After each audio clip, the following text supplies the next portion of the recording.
Hello students, नमस्कार। Class 7th के science के इस वीडियो लेक्चर में आज से हम चैप्टर फर्स्ट को आगे कंटिन्यू करेंगे, जिसका हमारा अगला टॉपिक रहेगा प्रकाश संश्लेषण, फोटोसिंथेसिस।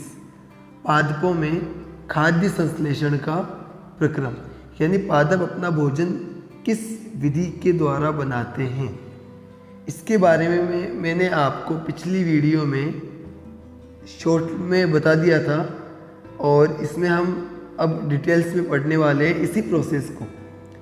पत्तियां पादप की खाद्य फैक्ट्रियां हैं, यानी कि पत्तियां ही भोजन बनाती हैं।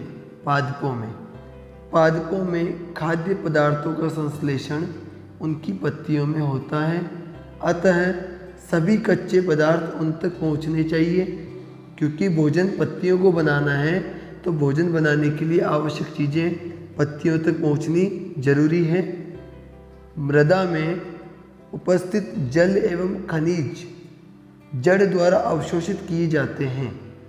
मिट्टी में जल और खनिज लवण को अवशोषित करने का काम, एब्जॉर्ब करने का काम करती हैं जड़ें, तथा उन्हें तने के माध्यम से पत्तियों तक पहुंचा देती हैं। जड़ों में छोटी छोटी नलियाँ, जिन्हें हम वाहिकाएं कहते हैं, वे पाई जाती हैं। जड़ें उन वाहिकाओं के द्वारा तने से होते हुए पत्तियों तक जुड़ी होती हैं। अब मृदा से प्राप्त खनिज और जल इन्हीं वाहिकाओं द्वारा तने से होता हुआ पत्तियों तक पहुंच जाता है।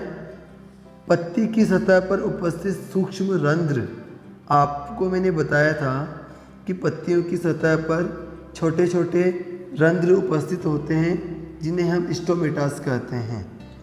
तो पत्ती की सतह पर उपस्थित छोटे छोटे रंध्रों द्वारा वायु में उपस्थित कार्बन डाइऑक्साइड प्रवेश करती हैं। उन्हीं छिद्रों द्वारा, उन्हीं रंध्रों द्वारा वायु में उपस्थित कार्बन डाइऑक्साइड पत्तियों में प्रवेश करती है। यह रंध्र द्वार कोशिकाओं द्वारा घिरे होते हैं तथा ऐसे छिद्रों को हम रंध्र कहते हैं। ठीक है। जल एवं खनिज वाहिकाओं द्वारा पत्तियों तक पहुंचाए जाते हैं। ये वाहिकाएं नली के समान होती है तथा जड़, तना, शाखाओं एवं पत्तियों तक फैली होती हैं। पोषकों को पत्तियों तक पहुंचाने के लिए ये वाहिकाएं एक सतत मार्ग बनाती हैं। ठीक है। जड़ों से लेकर पत्तियों तक पहुंचाने के लिए ये वाहिकाएं एक रास्ता बनाती है, जिसके थ्रू पानी यानी जल और खनिज पत्तियों तक पहुंच जाते हैं। पादपों में पदार्थों के परिवहन के विषय में आप अध्याय 11 में अध्ययन करेंगे। हमने अभी तक कितना पढ़ा है कि पत्तियों को कार्बन डाइऑक्साइड मिलती है बाहर से उन रंध्रों के द्वारा, और पत्तियों को जल और खनिज लवण मिलते हैं जड़ों के द्वारा। कहाँ से? मृदा से, यानी मिट्टी से। पहली जानना चाहती है कि पत्तियों में ऐसी क्या विशेषता है कि वे खाद्य पदार्थों का संश्लेषण कर सकती है, परंतु पादप के दूसरे भाग नहीं कर सकते हैं। बढ़िया प्रश्न है। इसका आंसर भी हमें इस चैप्टर में आगे बढ़ने पर प्राप्त होगा। पत्तियों में एक हरा वर्णक पाया जाता है, जिसे हम क्लोरोफिल कहते हैं। क्लोरोफिल का क्या कार्य था? यह सोलर एनर्जी को एब्जॉर्ब करने का कार्य करता है। ठीक है। क्लोरोफिल सूर्य के प्रकाश यानी सौर प्रकाश की ऊर्जा को संग्रहण करने में पत्ती की सहायता करता है। इस एनर्जी का यूज़ जल और कार्बन डाइऑक्साइड से खाद्य पदार्थों के संश्लेषण में होता है। ठीक है। ये जो एनर्जी हमें सूर्य से प्राप्त होती है, इनका यूज़ पेड़ पौधे कार्बन डाइऑक्साइड और जल की मदद से भोजन बनाने में करते हैं। क्योंकि खाद्य संश्लेषण सूर्य के प्रकाश की उपस्थिति में होता है, इसलिए इसे प्रकाश संश्लेषण कहते हैं। ठीक है। अतः हमने देखा कि क्लोरोफिल, सूर्य का प्रकाश, कार्बन डाइऑक्साइड एवं जल, ये प्रकाश संश्लेषण के लिए आवश्यक होते हैं। यानी पत्तियों के भोजन बनाने के लिए इन सभी चीज़ों की आवश्यकता होती है। इस पृथ्वी पर यह एक अद्वितीय प्रक्रम है। इसका मतलब हो गया कि ऐसा प्रक्रम कहीं और यानी किसी पादपों के अलावा किसी और जीव जंतुओं में पाया नहीं जाता। दूसरी बात कि पौधे डायरेक्टली कार्बन डाइऑक्साइड और जल का यूज़ वे भोजन बनाने के रूप में कर लेते हैं। ऐसा भी कहीं और पाया नहीं जाता है किसी और जीव में। पत्तियों द्वारा सौर ऊर्जा संग्रहित की जाती है तथा पादपों में खाद्य के रूप में संचित हो जाती है। अतः सभी जीवों के लिए सूर्य ऊर्जा का एक चरम स्रोत है, एक मेन स्रोत है। ठीक है, यानी वो पादपों को या यूं कहे सभी जीवों को एनर्जी देने वाला अगर कोई सोर्स है तो वह है सूर्य। ठीक है, क्या आप कल्पना कर सकते हैं कि यदि प्रकाश संश्लेषण नहीं होगा तो क्या होगा? ज़रा सोचिएगा। प्रकाश संश्लेषण की मदद से पौधे अपना भोजन बनाते हैं।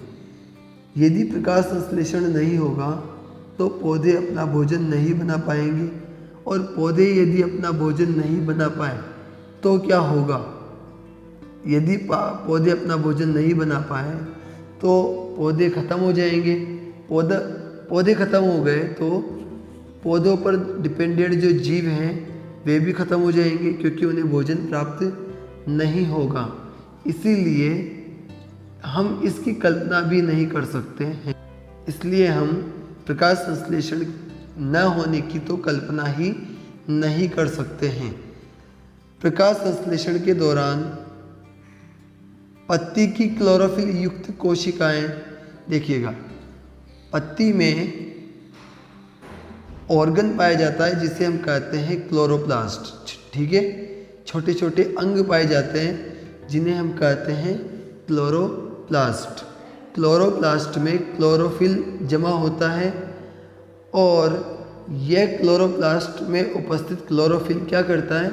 ये सोलर एनर्जी को एब्जॉर्व करता है। ठीक है, इसका मतलब ये हो गया कि पत्तियों में यदि खाना कहीं बनता है तो वो कहाँ बनता होगा? इस क्लोरोप्लास्ट में बनता होगा। ठीक है, प्रकाश संश्लेषण के दौरान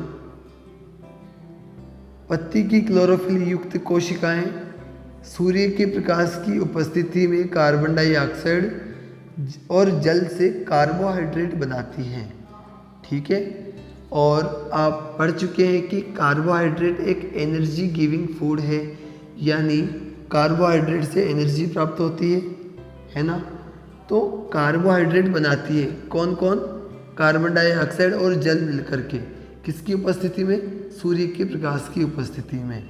इस सारी प्रोसेस को हम एक समीकरण के द्वारा दर्शा सकते हैं।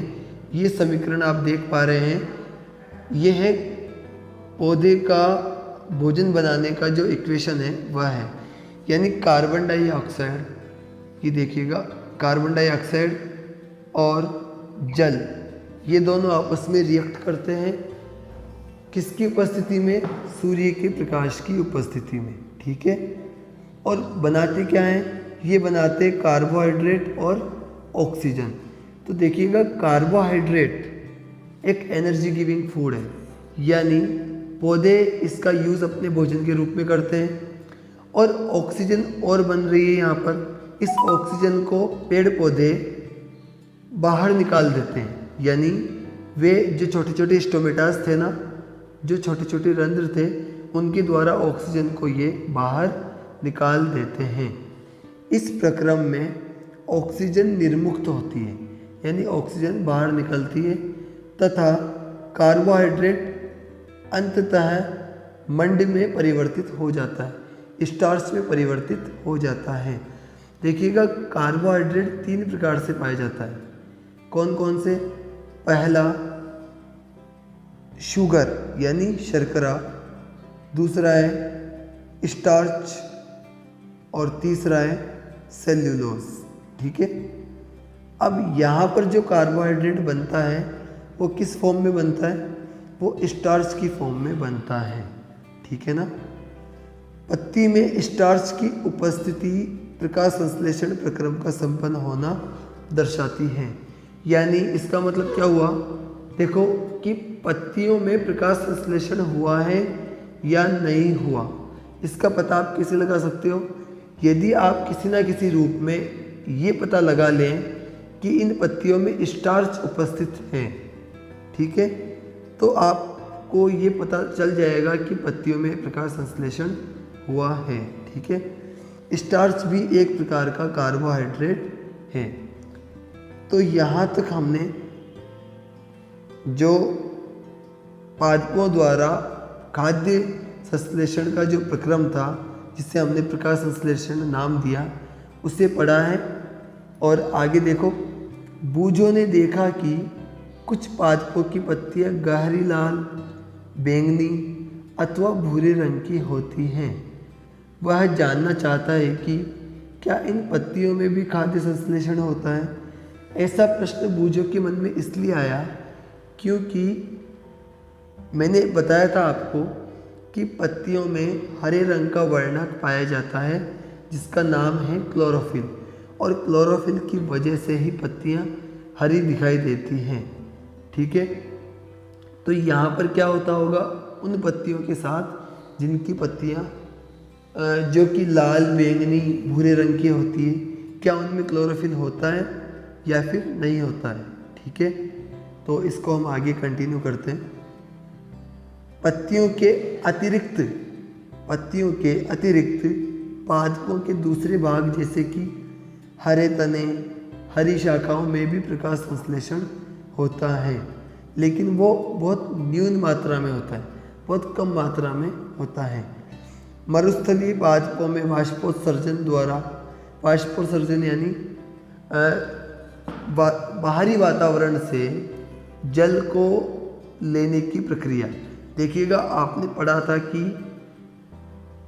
पत्तियों पर छोटे छोटे रंध्र पाए जाते हैं। उन रंध्रों द्वारा सिर्फ कार्बन डाइऑक्साइड ही प्रवेश नहीं करती है, अपितु बाहरी वातावरण में जो नमी होती है, जो पानी है, वह भी पत्तियों में प्रवेश करता है। मरुस्थलीय पादप जैसे कैक्टस, ठीक है, जो कि रेगिस्तान में उगने वाले पादप हैं। मरुस्थलीय पादपों में वाष्पोत्सर्जन द्वारा जल क्षय को, वाष्पोत्सर्जन यानी पत्तियों में उपस्थित जल सूर्य की एनर्जी क्या करती है, उसे बाहर निकाल देती है ना, और वह उड़ जाता है। उड़ने का मतलब हो गया कि वह बाहरी वातावरण में मिल जाता है। अब रेगिस्तानी पादपों में जहाँ उनको पानी उपलब्ध होता ही नहीं है, वहाँ पर यदि पानी भी ख़त्म हो गया तो वे पौधे तो ख़त्म हो जाएंगे। तो इसके लिए उनकी जो स्किन है, उनकी जो परतें हैं पत्ती की, वह मोटी होती है। देखो, मरुस्थलीय पादपों में वाष्पोत्सर्जन द्वारा जल क्षय को, यानी सूर्य की एनर्जी क्या करती है, जल को ख़त्म कर लेती है। तो उस जल क्षय को कम करने के लिए पत्तियां शल्क अथवा शूल रूपी हो जाती है। शूल का मतलब कांटों के रूप में हो जाती है। इन पादपों के तने हरे होते हैं जो कि प्रकाश संश्लेषण का कार्य करते हैं, ठीक है। अब हम इस क्रियाकलाप को नेक्स्ट वीडियो में डिस्कस करेंगे।